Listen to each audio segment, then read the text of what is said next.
Hi అండి.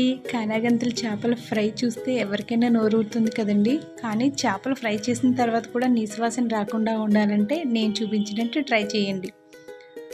ఇందులో స్పెషల్గా ఉప్పు, కారం, మసాలా, నిమ్మరసం కాకుండా స్పెషల్ ఏంటంటే పచ్చిమిరపకాయ, కరివేపాకు. దీన్ని చేపల మధ్య లోపల పెట్టి ఉడికించుకుంటే, అదే వేపుకుంటే చేపల వాసన అస్సలు రాదండి. నీసు వాసన అస్సలు రాదు. టేస్ట్ కూడా చాలా బాగుంటుంది. ఈ కరివేపాకు, పచ్చిమిరపకాయ స్మెల్ చేప బాగా పడుతుంది. ఇదేనండి చేపల ఫ్రై స్పెషల్.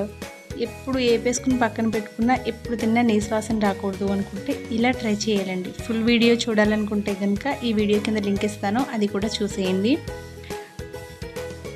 నా వీడియోని సపోర్ట్ చేయండి. అలాగే చూసిన తర్వాత ఖచ్చితంగా ఒక లైక్ అయితే చేయండి. ఓకేనా? నా వీడియోని ఇప్పటి వరకు చూసినందుకు థ్యాంక్ యూ ఫర్ వాచింగ్.